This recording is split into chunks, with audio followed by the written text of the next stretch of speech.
सभी विद्यार्थियों को मेरा नमस्कार। सीजीबीएसई अर्थात छत्तीसगढ़ बोर्ड कक्षा 10वीं विषय गणित अध्याय 12 वृत्त एवं स्पर्श रेखाएं की प्रश्नावली 12.2 का आज के हम इस वीडियो में बेसिक कॉन्सेप्ट के साथ संपूर्ण हल करने जा रहे हैं।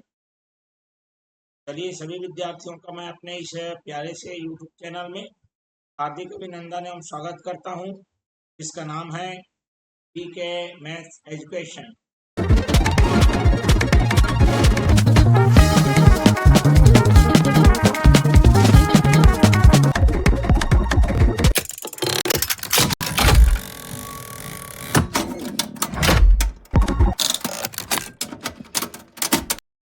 जैसा मैंने बताया, प्रश्नावली 12.2 के प्रश्नों को बेसिक कॉन्सेप्ट साथ हल करेंगे। ये हमारा 12.2 का दूसरा भाग है। इससे भी पहले हमने इसका पहला भाग जिसमें कुछ प्रमेय और प्रश्न हल किए हैं। जो विद्यार्थी उन वीडियोस को नहीं देखे हैं, लिंक उनके लिए डिस्क्रिप्शन बॉक्स में अवेलेबल है, वहां से आप देख सकते हैं। जो चैनल में नए हैं, चैनल को सब्सक्राइब कर बेल आइकन नोटिफिकेशन ऑन कर लीजिए। वीडियो को पूरा अंत तक जरूर देखिए। वीडियो पसंद आए तो लाइक करिए और ज़्यादा से ज़्यादा लोगों को शेयर कर दीजिए। तो चलिए शुरुआत करता हूं मैं।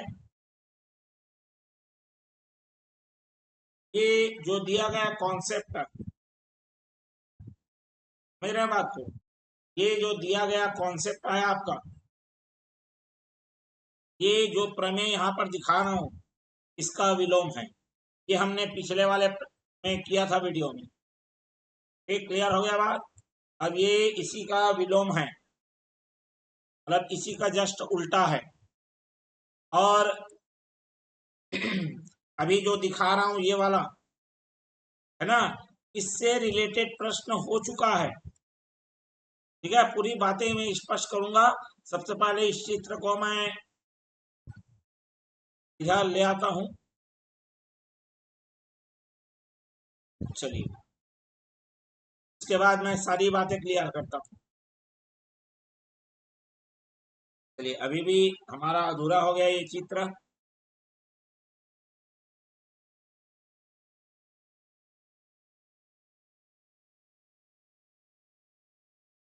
चलिए, मैं बात कर रहा हूं। ये जो हमारा आज जो करना है वो ये है। ठीक, एक वृत्त के, देखो ये प्रमेय में अलग से नहीं दिया गया है, पुस्तक में एक छोटा सा लाइन लिख दिया गया है। अब लगेगा सर वो छोटा सा लाइन लिख दिया है तो क्यों बना रहे हैं, तो आपको बताना चाहूंगा, ये इसका कोई सिद्ध आपके बुक में नहीं दिया है, सिद्ध करके नहीं बताया गया है इसको। ठीक, आपके बुक में कोई उत्पत्ति नहीं दी गई है, इसको अलग से प्रमेय बनाकर नहीं बताया गया है, लेकिन इससे संबंधित प्रश्न आपके पाठ्य पुस्तक में दिया गया है और वो प्रश्न को मैं हल कर चुका हूं इसके पिछले वाले वीडियो में। और ये रहा वो प्रश्न, है ना। तो मैंने इसमें बताया था कि मैं उस नियम को, उस प्रमेय को क्या करके बताऊंगा, अगले वीडियो में सिद्ध करके बताऊंगा, इसलिए मैं ये सिद्ध करने जा रहा हूँ। क्लियर है, आपके बुक में ये सिद्ध नहीं करके बताया गया है। अब प्रमेय क्या कह रहा है, इसलिए मैं उसका क्रमांक भी नहीं दिखाऊं कि फलाना प्रमेय क्रमांक है बोल के। चलिए, कोई भी प्रमेय को सिद्ध करने के लिए हमें कथन की आवश्यकता होती है। कथन क्या होता है, जो दी गई आपकी जानकारी है वही हमारा कथन होता है। मतलब इसको आपको पूरा का पूरा लिखना पड़ेगा। बात समझ में आ गया? बिल्कुल। फिर कथन के बाद ये चित्र बना दिया गया। अब कथन में क्या बोला गया वो समझो। मेरे पास वो कोई केंद्र है वृत्त का, यहां से समान दूरी पर मैंने ओ से एक समान दूरी लिया एम और ओ से एक समान दूरी लिया एन, मतलब केंद्र से बराबर दूरी है ये। इस बराबर दूरी पर एक जीवा डाल दिया जिसका नाम ए बी और एक का नाम सी डी है। तो हमको ये सिद्ध करना है कि ए बी बराबर है सी डी के। क्लियर हो गया बात। अब इसकी जरूरत क्यों पड़ी बताया ना मैंने।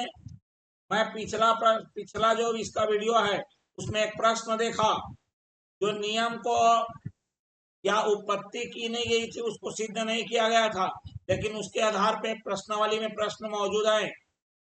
तो इसीलिए मैंने उसमें बोला था कि अगले वाले वीडियो में उसको बना दूंगा यार। मतलब मेरे को ओ से एम और ओ से एन बराबर दिया गया है, ए से बी और सी से डी दोनों को बराबर सिद्ध करना है। चलिए तो मैं यहां लिखता हूं, दिया गया है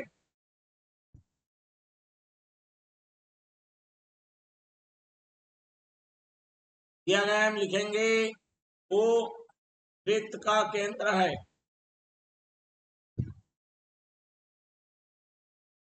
ठीक है, और ओ एम बराबर है ओ एन के, ठीक है। ए बी सी डी जीवा है।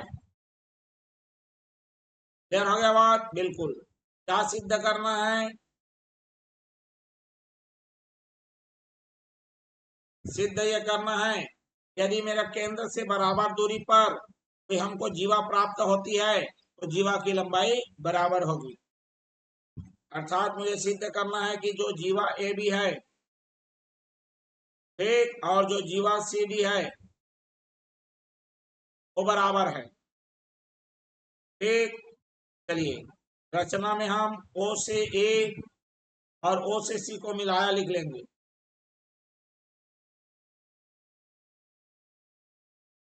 ओ से ए एवं ओ से सी को मिलाया गया, या खाली मिलाया भी लिख देंगे, ठीक। चलिए अब आते हैं इसके उत्पत्ति।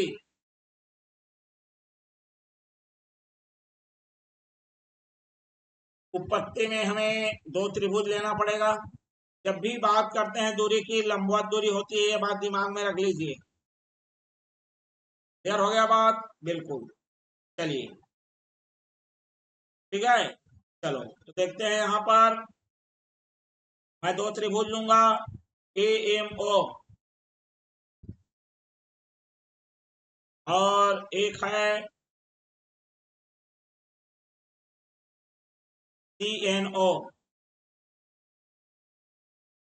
ये भी समकोण है, ये भी समकोण है ए एम ओ। एक उत्पत्ति यहीं चालू होगी। चलिए लिखते हैं त्रिभुज ए एम ओ एवं त्रिभुज सी एन ओ में हमने क्या पाया कि ए एम ओ जो कोण है वो उसके सी एन ओ के बराबर है, क्योंकि दोनों 90 अंश है, अर्थात समकोण है। एक पहला चीज। दूसरा, ए ओ बराबर उधर के ओसी के बराबर है, क्योंकि दोनों ही वृत्त की क्या है, त्रिज्याएं हैं। ये क्लियर हो गया बात। बिल्कुल। उसके बाद ये वाला और ये वाला, मतलब ओ एम बराबर है ओ एन के, ये हमको दिया गया है,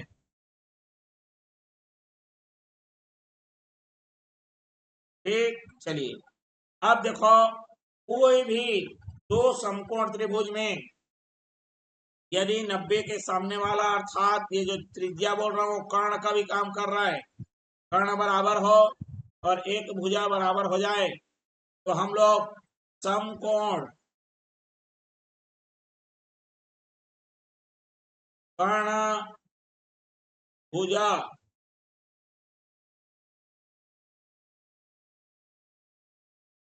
सर्वांग समता प्रमेय से त्रिभुज ए एम ओ सर्वांग सम हो जाएगा सी एन ओ के। क्लियर है। अब दो त्रिभुज क्या हो गए, सर्वांग सम हो गए, तो उनके संगत अंग जो है वो बराबर होते हैं सीपीसीटी के नियम से। मैं यहां पर बोलूंगा मेरा यह जो तीसरा भुजा AM है वो उसके तीसरे भुजा CN के बराबर होगा। तो अंग्रेजी में हम लिखते हैं CP/CT। कई बार बताया हूं, पिछले वाले वीडियो में भी और कई वीडियो में बताया हूं मैं। अब देखो, यदि ये जो AM है बराबर है CN के, तो इसका यदि डबल कर दूं तो भी तो बराबर रहेगा। तो दोनों बराबर है, दोनों का डबल करोगे तो भी बराबर रहेगा। इसका मतलब मैं लिख सकता हूं 2 गुणित AM और 2 गुणित CN, लेकिन AM का डबल क्या हो जाएगा, AB हो जाएगा, और CN का डबल है वो CD हो जाएगा। अब इसके पीछे कारण क्या है? तो कारण ये है, किसी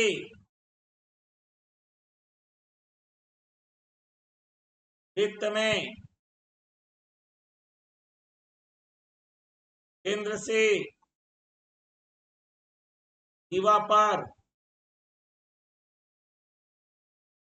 डाला गया लंब जीवा को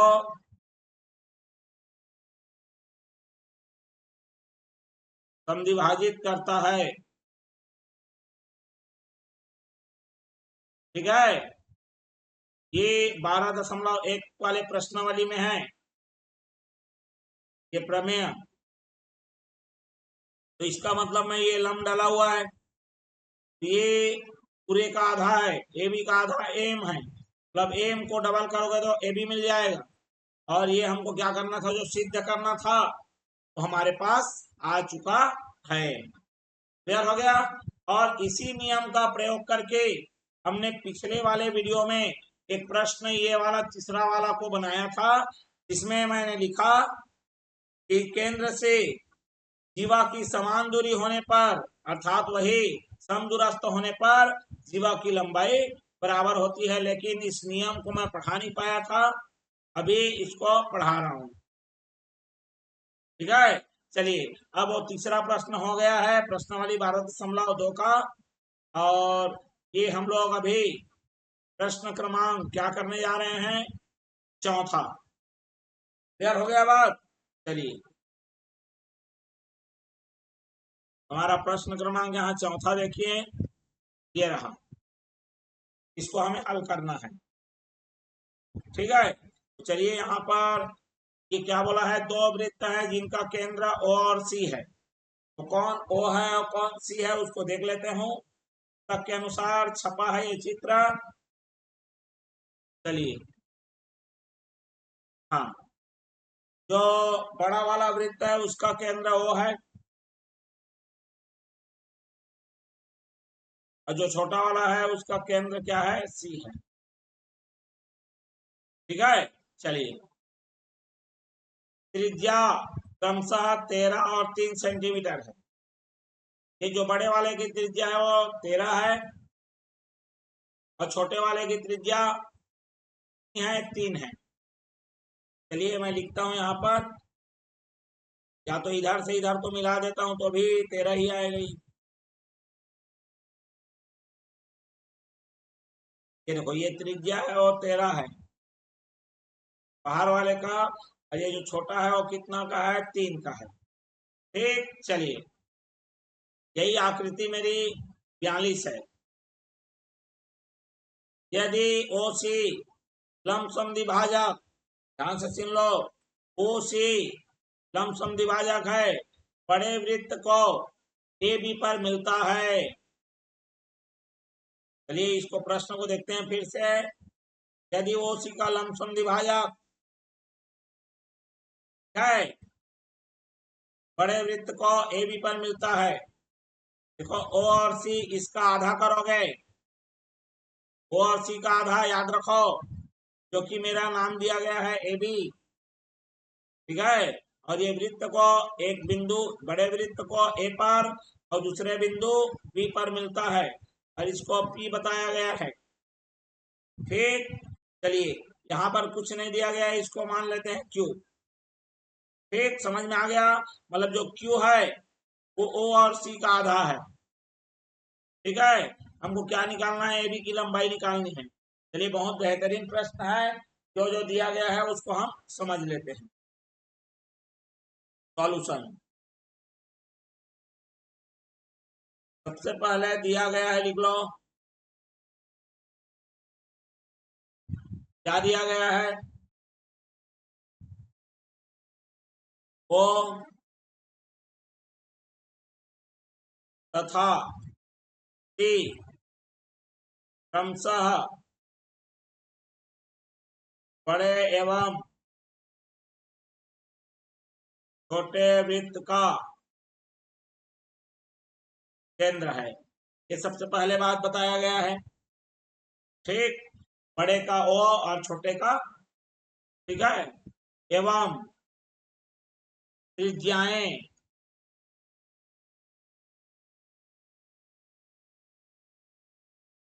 क्रमशः 13 एवं 3 सेंटीमीटर है। मतलब बड़े वाले का 13 और छोटे वाले का 3 है। ठीक, साथ ही साथ दिया गया है ओसी का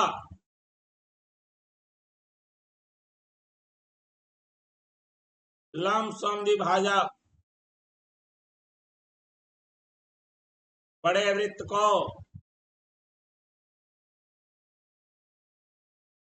ए एवं बी पर मिलता है। ठीक है, तो मैं क्यू को मान लिया, भैया बिंदु तो क्यू मानना पड़ेगा। इसका मतलब ओ से क्यू और क्यू से सी बराबर है, क्योंकि ये देखो ओ और सी था ना, उसको ये वाला बांट रहा है, क्यू पर काट रहा है, तो ये बराबर भागों में बांट रहा है और 90 अंश भी है। ये मैं नहीं बोल रहा हूँ, प्रश्न बोल रहा है। क्लियर हो गया बात। चलिए अब क्या करना है उसको देखो। हमको ये भी चाहिए, बिल्कुल। अब ध्यान से देखेंगे तो हमें ये पता चलेगा कि मेरा जो सीपी है, ओपी ओपी ओपी भी तो त्रिज्या है ना। चलिए सिद्ध क्या, सॉरी ज्ञात करना है, वो लिख लो।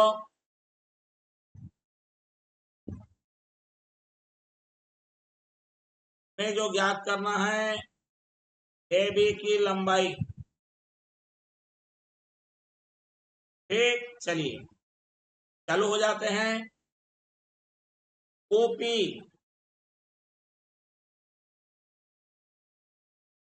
त्रिज्या ओपी जो कि बराबर है मेरा 13 सेंटीमीटर, और सीपी है वो भी छोटे के त्रिज्या है, वो मेरा 3 सेंटीमीटर।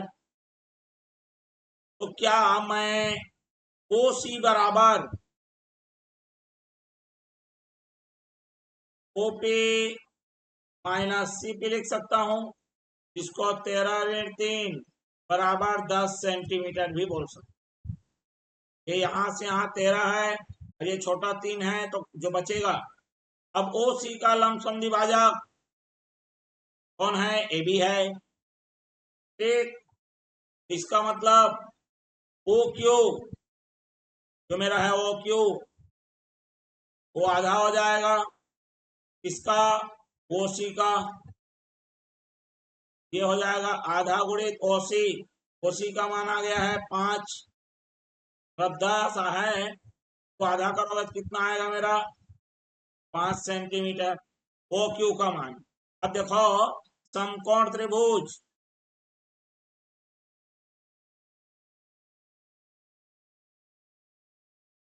ओ क्यू ए में, ये देखो ये लंबवत है ना, याद रखो।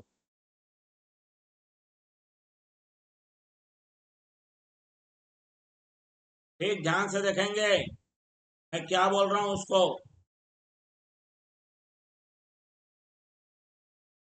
स्पष्ट हो गया बात। मैं किस त्रिभुज की बात कर रहा हूं वो देखो। मैं समकोण त्रिभुज ले रहा हूं, ओ क्यू ए।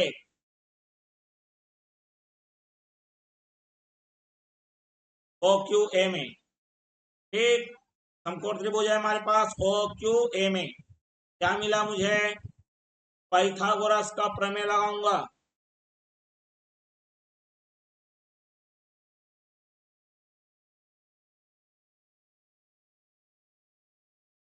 ठीक है, तो देखो इसको अलग से बना रहा हूं, ध्यान से देखेंगे। इसका नाम है ए क्यू ओ। यहां पर लिखूंगा मैं ए ओ का वर्ग बराबर ओ क्यू का वर्ग धन क्यू ए का वर्ग। ए ओ का वर्ग मतलब 13 का वर्ग बराबर ओ क्यू मेरा 5 आ गया, क्यू ए का वर्ग अभी इधर आ जाएगा तो ये आ जाएगा क्यू ए का वर्ग बराबर 13 का वर्ग ऋण 5 का वर्ग। उसी प्रकार मेरे पास यहाँ पर आ जाएगा क्यू ए बराबर वर्गमूल, दोनों एक बार जुड़ेगा दोनों एक बार घटेगा, 13 5 18 गुणित 13 में 5 गया तो कितना हो जाएगा 8, और 18 अट्ठे होता है 144, जो कि आ जाएगा 12। मतलब मेरे को ये मिल गया 12, ये दिया हुआ है 13, ये मिल गया था 5। अब मेरा ए बी निकालना है, तो ए बी बराबर हो जाएगा 2 गुणित ए क्यू। इसका कारण यह है कि यदि केंद्र से जीवा पर डाला गया लंब जीवा को समद्विभाजित करता है, ठीक, तो लिखता हूं मैं केंद्र से जीवा पर डाला गया लंब जीवा को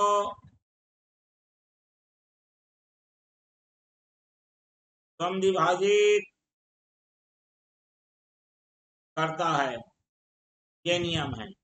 और इस नियम के अनुसार हम चलेंगे। ए बी बराबर 2 गुणित ए क्यू मिल गया है, और ए क्यू है मेरा 12, इसका मतलब 12 दूनी कितना आ गई है 24 सेंटीमीटर। क्लियर हो गया? बिल्कुल। अब अगला देख ले, ठीक है, अगला देखेंगे हम लोग। अगला क्या है तो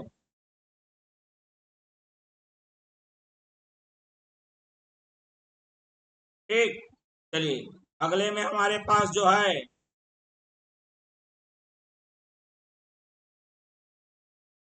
वो है हमारा 5वां प्रश्न।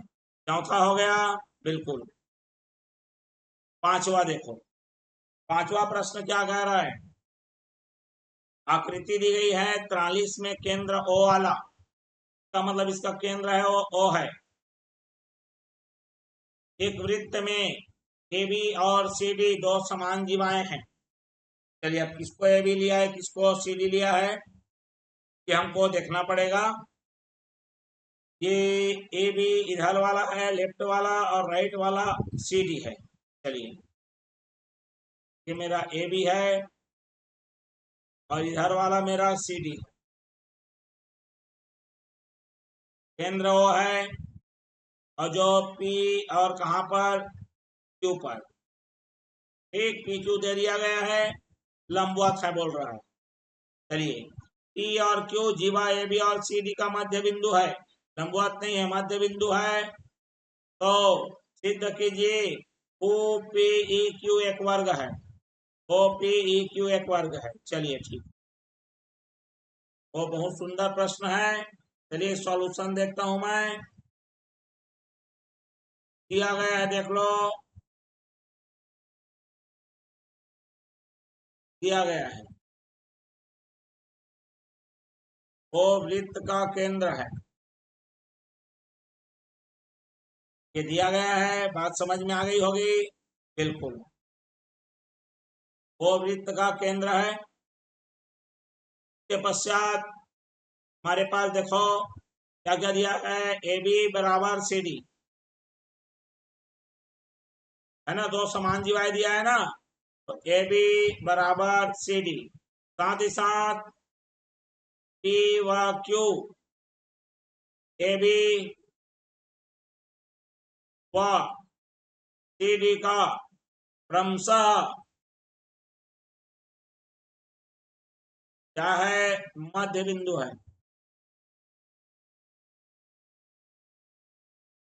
क्लियर हो गया बात? बिल्कुल, ये सारा चीज दे दिया गया है।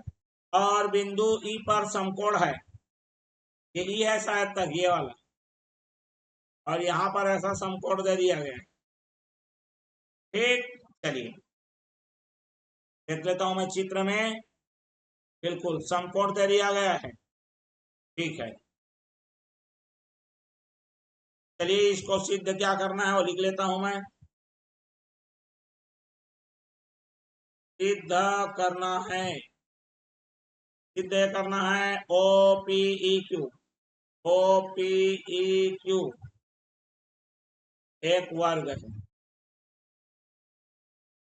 ठीक, इसके लिए कुछ नहीं करना है। ये मध्य बिंदु है तो ये 90-90 तो रहेगा ही, ये बात समझ में आ गई। बहुत ही आसान तरीके से आने वाला है। ठीक है, चलिए मैं यहाँ पर एक एक करके सबको सिद्ध करूंगा। मैं लेता हूं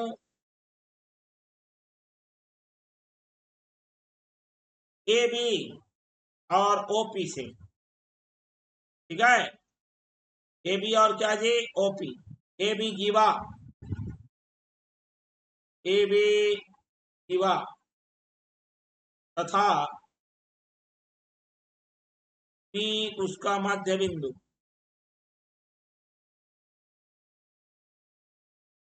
ठीक है, तो नियम क्या कहता है, किसी जीवा के मध्य बिंदु से केंद्र को मिलाने वाली रेखा उस जीवा पर लंब होती है। यहाँ पर लिखता हूं मैं। ठीक है, चलिए नियम को लिख देते हैं पहले। किसी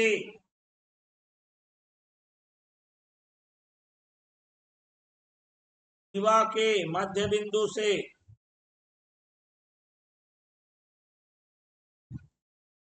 ठीक है केंद्र को मिलाने वाली रेखा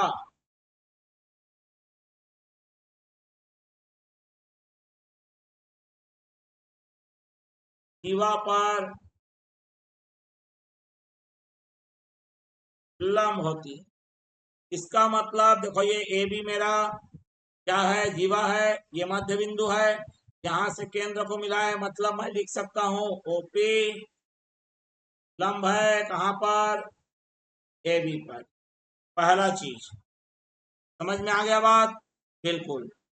दूसरा, एक और चीज है इसी प्रकार, मेरे पास एक और हमारा जीवा है सी डी, है ना।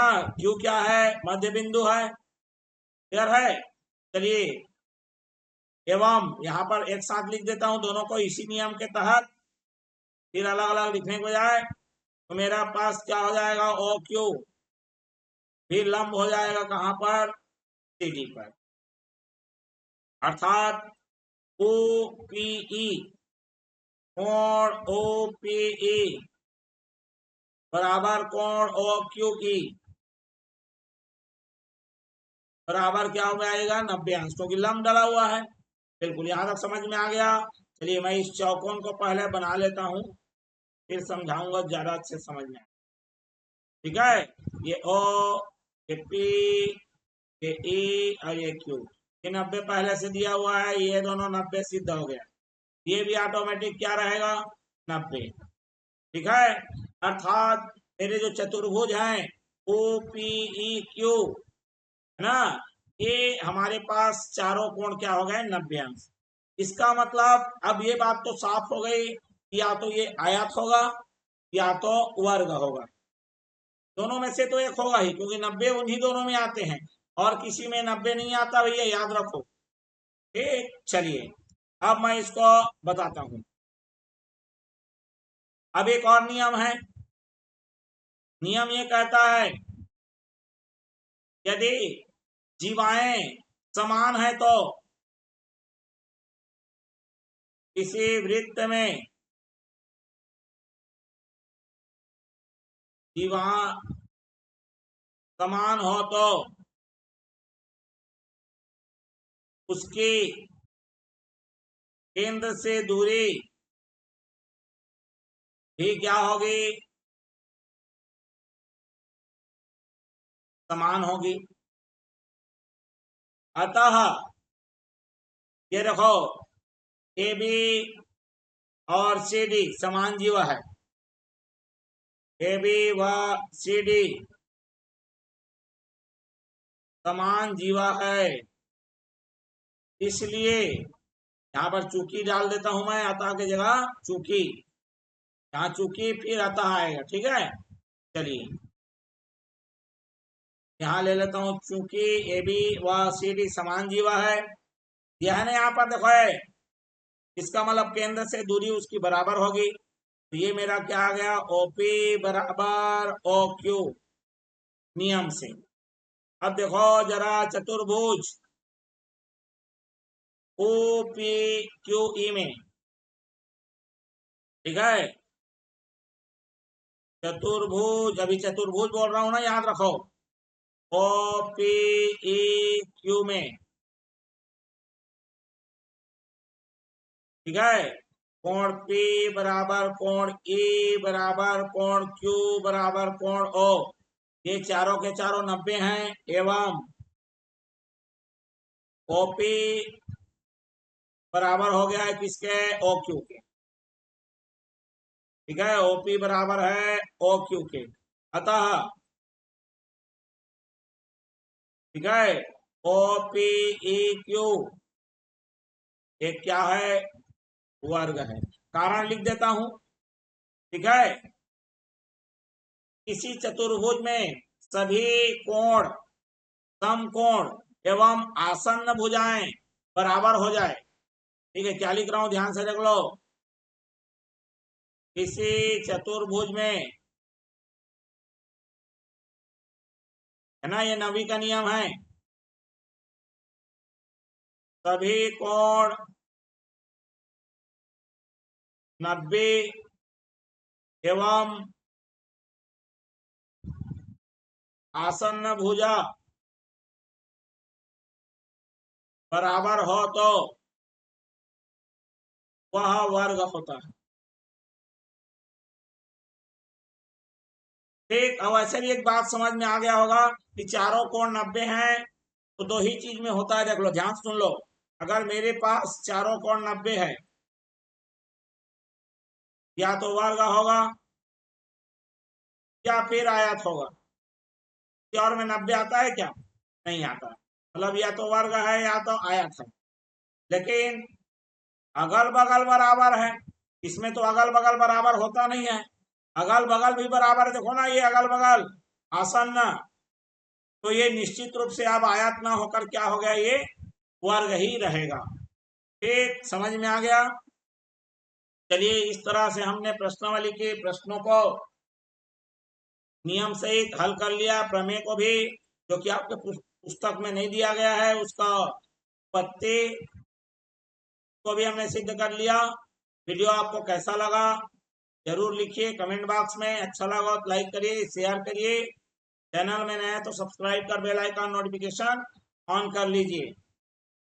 साथ ही साथ जिन्होंने हमारे पिछला इसका भाग नहीं देखा है या अन्य अध्यायों के वीडियो नहीं देखे हैं, के लिए लिंक डिस्क्रिप्शन बॉक्स में अवेलेबल है, वहां से आप देख सकते हैं। चलिए फिर मिलता हूं मैं एक नए वीडियो नए कॉन्सेप्ट के साथ अगले प्रश्नावली में। तब तक के लिए सभी विद्यार्थियों को मेरा धन्यवाद एवं नमस्कार।